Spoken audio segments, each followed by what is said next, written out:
pertanyaan yang diajukan oleh pasangan calon bisa oleh calon gubernur atau calon wakil gubernur dan bisa ditanggapi atau dijawab oleh pasangan calon gubernur maupun calon wakil gubernur yang dituju.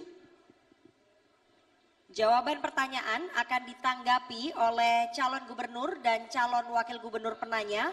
Selanjutnya akan direspon kembali oleh calon gubernur dan calon wakil gubernur yang menjawab. Jadi mohon diingat bahwa untuk para calon gubernur dan para calon wakil gubernur untuk melakukan tanya jawab sesuai dengan tema debat, yaitu budaya inovatif untuk Jawa Barat yang gemah, ripah, repeh, rapih. Kami ingatkan kepada seluruh pasangan calon untuk tidak menggunakan singkatan atau istilah asing dan sejenisnya dalam mengajukan pertanyaan. Jika menggunakan agar dapat menjelaskan terlebih dahulu. Kesempatan pertama kami berikan kepada pasangan calon nomor urut 1 Bapak Acep Adang Ruhiat dan Ibu Gitalis Dwi Natarina untuk bertanya kepada pasangan calon nomor urut 2 Bapak JJ Wiradinata dan Bapak Ronald Surapraja. Dan sebelumnya izinkan kami mengundang kembali Ibu Lita Wardani untuk mengambil bola subtema dan kemudian memperlihatkan ke kamera hadirin dan juga moderator.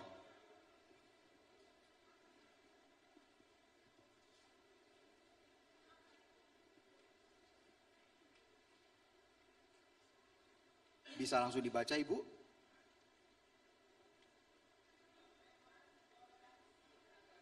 Subtemanya adalah toleransi beragama.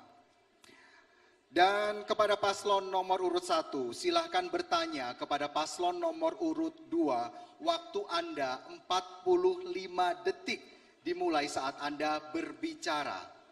Iya.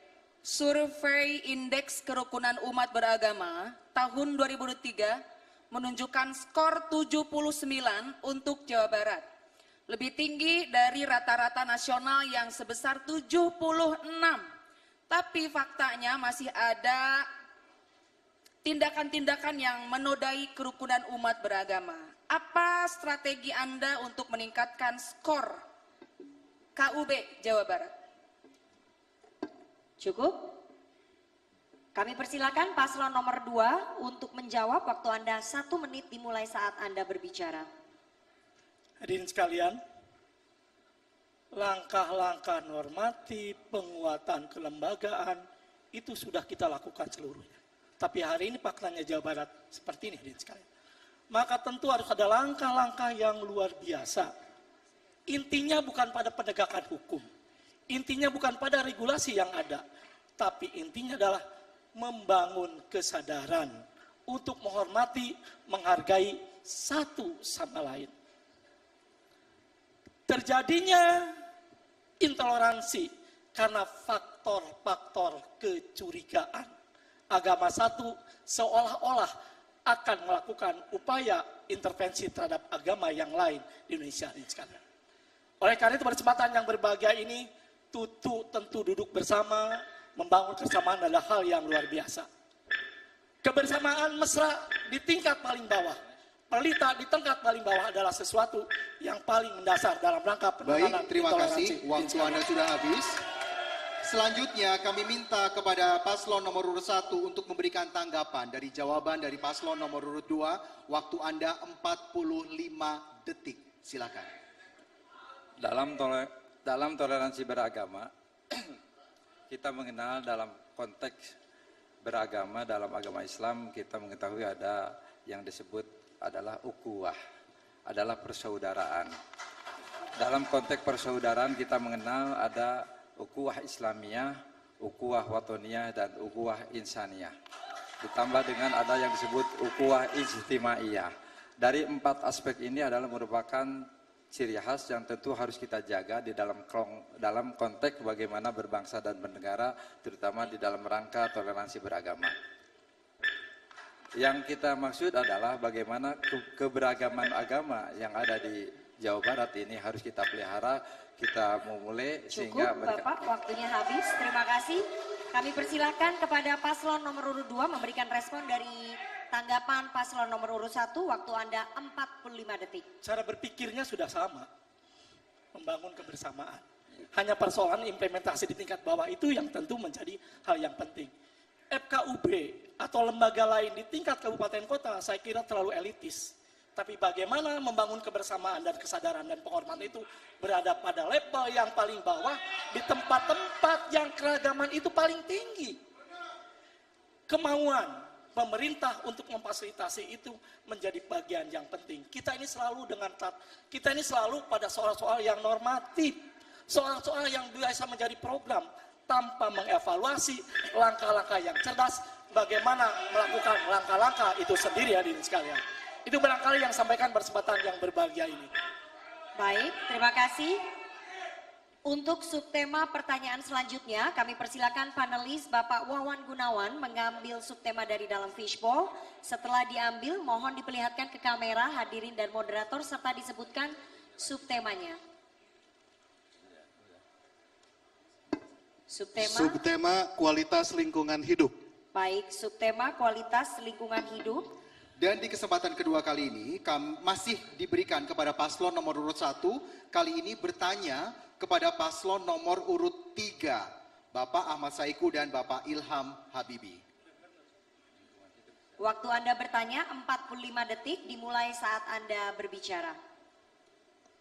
Pertanyaannya adalah, tingkat pencemaran Sungai Citarum masih tinggi dengan konsentrasi BOD, biochemical oksigen demand, mencapai 50 mg per liter, melebihi baku mutu yang ditetapkan. Apa langkah konkret yang diambil untuk menurunkan tingkat pencemaran Sungai Citarum?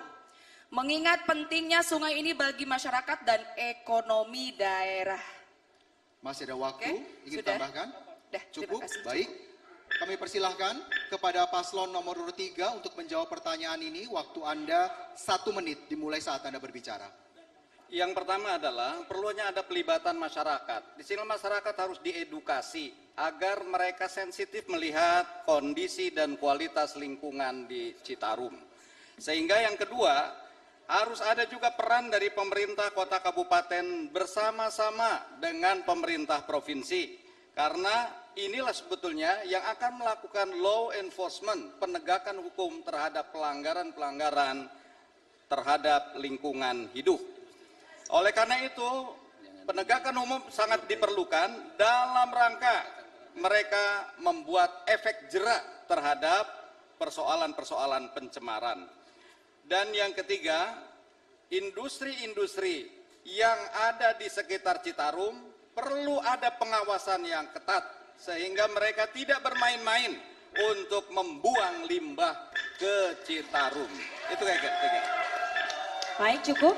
Terima kasih. Kami persilakan pasangan calon nomor urut 1 untuk menanggapi jawaban dari pasangan calon nomor urut 3. Waktu Anda 45 detik. Iya, sepertinya jawaban nomor 3 kurang lengkap. Saya akan lengkapi. Harus adanya kampanye lingkungan dan pendidikan, yaitu mengedukasi masyarakat mengenai pentingnya menjaga lingkungan melalui sosialisasi di sekolah dan masyarakat umum. Yang berikutnya ada optimalisasi program Citarum Harum, program nasional yang bekerja sama dengan pemerintah pusat untuk membersihkan dan merehabilitasi Sungai Citarum melalui patroli, edukasi, dan penegakan hukum. Berikutnya adalah pengelolaan limbah dan sampah industri, yaitu meningkatkan pengawasan dan pemberlakuan sanksi. Baik, waktu Anda sudah habis. Selanjutnya kami mohon kepada paslon nomor urut 3 untuk merespon tanggapan dari paslon nomor urut 1. Waktu Anda 45 detik. Saya kira tadi sudah disebutkan perlunya edukasi terhadap masyarakat, termasuk di dalamnya adalah dunia pendidikan. Dan tadi yang disebutkan juga perlunya Citarum Harum, itulah tadi kolaborasi, koordinasi yang dilakukan oleh pemerintah kota, kabupaten, provinsi, dan pusat. Justru yang harus dilakukan untuk menjaga Citarum itu, haruslah kita membuat sebuah kebijakan waterfront city. Sehingga ini kemudian sungai bukan menjadi bagian belakang dari peradaban kita, tapi kita harus menjadikan sungai adalah muka peradaban kita sehingga bisa kita jaga bersama-sama. Terima kasih. Baik, terima kasih paslon nomor urut 3. Kita beralih, kami persilakan panelis Bapak